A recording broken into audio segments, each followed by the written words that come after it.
Hello दोस्तों, नमस्कार। मैं डीके और आप सभी दोस्तों का डीके क्लासेस में स्वागत है। तो हम लोग बात कर रहे हैं class 10th mathematics chapter third pair of linear equations in two variable. ठीक है, तो इस चैप्टर से रिलेटेड बहुत अच्छे अच्छे क्वेश्चंस की प्रैक्टिस ऑलरेडी कराई जा चुकी है। कुछ क्वेश्चंस कराए जा चुके हैं, अभी कुछ क्वेश्चंस की प्रैक्टिस बाकी है। ठीक है, जिसमें एक ये भी बढ़िया शानदार क्वेश्चन आपको दिख रहा होगा स्क्रीन पे। और चैप्टर वाइज अगर हम बात करें तो थ्री चैप्टर हम लोग कंप्लीट कर चुके हैं। पहला चैप्टर, दूसरा, तीसरा, यानी फर्स्ट चैप्टर क्या है, real number, second polynomials, third chapter pair of linear equations in two variables. बोलो समझ में आया कि नहीं। तो थर्ड चैप्टर की प्रैक्टिस हम लोग यहाँ कर रहे हैं। आगे हम लोग स्टार्ट करने वाले हैं फोर्थ चैप्टर। फिलहाल अभी इस वाले वीडियो में ये देखो कई तरह के चल रहा है, एक शॉर्ट चल रहा है, एक ये छोटे वीडियोस चल रहा है। इस छोटे वीडियो में थोड़े टफ क्वेश्चन रखे जा रहे हैं। ठीक है, तो अभी उसमें से एक क्वेश्चन ये है। ठीक है, अब इतने भी टफ नहीं रखे जाएंगे कि एग्जाम पॉइंट ऑफ व्यू से उसका कोई इंपॉर्टेंस ना हो। बोलो समझ गए। टफ कहने का यहाँ पर सेंस ये है कि 3 नंबर या 5 नंबर में हमसे आपसे पूछा जाएगा। बोलो समझ में आया। चलो क्वेश्चन पढ़ देते हैं सबसे पहले, देन उसके बाद से सॉल्व करते हैं।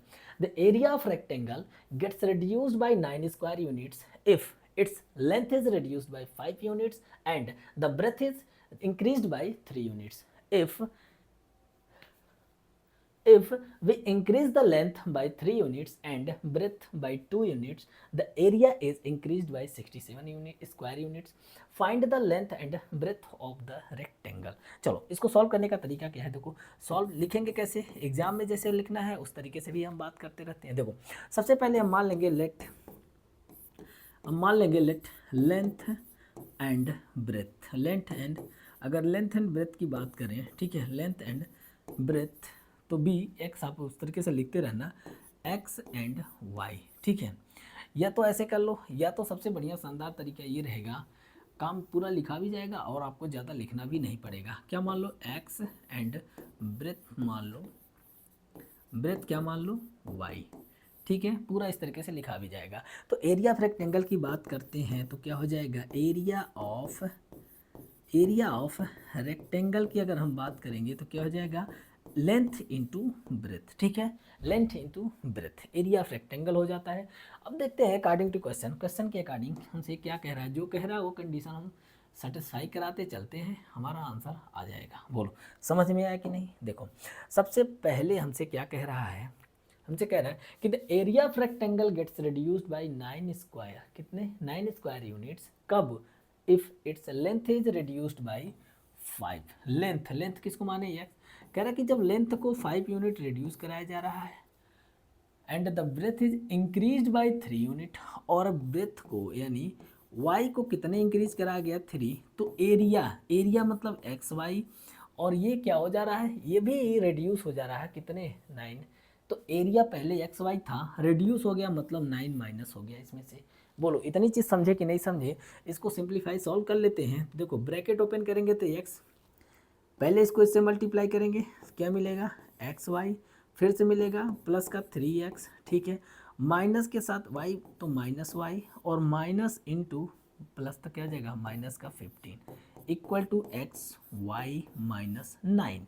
अगर देखें तो ये क्या हो गया, कैंसिल आउट, तो बच क्या गया, 3x माइनस 5y। इसको भेज दो उस साइड में, माइनस है उस साइड जाके प्लस हो जाएगा। बोलो ठीक है, 9 माइनस क्या है, तो 15 में से 9 माइनस होगा 6, और ये बन जाएगा इक्वेशन फर्स्ट। ठीक है, इतनी चीज़ तो समझ में आ गया होगा, यहाँ तक कोई दिक्कत नहीं होनी चाहिए। ठीक है, अगेन अगर हम फिर से बात करें, अगेन, ठीक है, फिर से हम बात करें तो देखो अगेन क्या कह रहा है कि इफ़ वी इंक्रीज लेंथ को इंक्रीज करने की बात किया, यानी x प्लस 3, ठीक है, and breadth by 2 unit, breadth की बात कर रहा है तो y प्लस 2 हो जाएगा।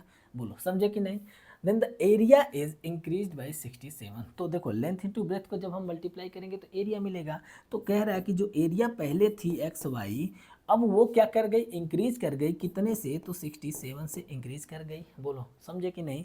इसको सॉल्व कर लेंगे तो हमको क्या मिल जाएगा, जब हम इसको सॉल्व करेंगे तो देखो थोड़ा सा बस एक इक्वेशन यहाँ बना लेते हैं, क्रॉस मल्टी, देखो इसको सॉल्व करेंगे तो क्या बनेगा, एक्स वाई, और यहाँ से मिलेगा 2x प्लस का मिलेगा, यहाँ देखो 2x प्लस का क्या मिलेगा 3y, और प्लस का मिलेगा 6 इक्वल टू एक्स वाई, और प्लस का मिलेगा 67। ठीक है, देखेंगे तो एक्स वाई से एक्स वाई कट जाएगा, तो यहाँ बचेगा 2x प्लस 3y, इसको भेज दो उस साइड में, तो 67 प्लस का है, ये जाएगा माइनस, माइनस हो जाएगा तो 61 हो जाएगा। ये हो जाएगा अपना इक्वेशन सेकेंड। ठीक है, बोलो यहाँ तक कोई दिक्कत नहीं होनी चाहिए, यहाँ तक चीज़ें आपको अच्छे से समझ में आ गई होगी। ठीक है, अब हमें क्या करना है, हमारे पास दो इक्वेशन है, तरीका सॉल्व करने का दो है, क्योंकि pair of linear equation in two variable है, तो हम इसमें हमको इस तरह के क्वेश्चन को सॉल्व करने का दो तरीका बताया गया है। क्लास 10th वालों के लिए बात कर रहे हैं। ठीक है, तो इसमें कौन कौन से, एलिमिनेशन और सब्सटीट्यूशन मेथड। ठीक है, तो आपको जो मन करे एलिमिनेशन लगा लो, मन करे सब्सटीट्यूशन लगाओ, कोई दिक्कत नहीं है। बोलो समझे क्या। एक और मेथड होता है क्रॉस मेथड। ठीक है, तो वो हमें यहाँ नहीं लगाना है, क्लास 10th वालों के सिलेबस में नहीं है, तो कोई दिक्कत नहीं। अगर आपको ज़रूरत पड़ेगी तो कमेंट में आप बता सकते हैं, हम उस पर भी बात कर लेंगे। ठीक है, दो इक्वेशन है। अब यहाँ पर हम क्या करते हैं, एलिमिनेशन मेथड लगा लेते हैं। देखो यहाँ 5y है, सॉरी हाँ, यहाँ 5y है और यहाँ पर क्या है 3y है। इनका एलसीएम ले लेते हैं, तो इनका एलसीएम क्या होता है 15, यानी y को हम 15 बनाते हैं। ठीक है, तो हम एक काम करते हैं, मल्टीप्लाई कर देते हैं। ठीक है, काम क्या करेंगे, इक्वेशन, देखो इक्वेशन 1 को कितने से मल्टीप्लाई कर देते हैं, इक्वेशन 1 को मल्टीप्लाई कर देते हैं 3 से, एंड इक्वेशन सेकेंड को कितने से मल्टीप्लाई कर देते हैं, इक्वेशन सेकेंड को मल्टीप्लाई कर देते हैं 5 से। बोलो ठीक है, वी गेट, तो क्या लिख लेंगे, फिर लिख लेंगे वी गेट, तो हमें मिलेगा क्या। देखो इसको हम लोग इक्वेशन 1 को मल्टीप्लाई कर रहे हैं 3 से। ठीक है, तो यहाँ पर देखना 3 से मल्टीप्लाई कर रहे हैं तो क्या मिलेगा, 9x मिल जाएगा, माइनस का 15y मिल जाएगा। ठीक है, इक्वल टू 18 मिल जाएगा। समझ में आया कि नहीं, चाहो तो इक्वेशन इसको 4 मान सकते हो, कोई सॉरी 3 मान सकते हो, इसको इक्वेशन क्या मान सकते हो, थर्ड मान सकते हो। उसके बाद से हम मल्टीप्लाई कर रहे हैं किसको, देखो इस मैंने सेकेंड इक्वेशन को कितने से मल्टीप्लाई कर रहे हैं 5 से, यानी क्या बन जाएगा 10x बन जाएगा। ठीक है, प्लस का क्या बनेगा, प्लस का 15 बन जाएगा y।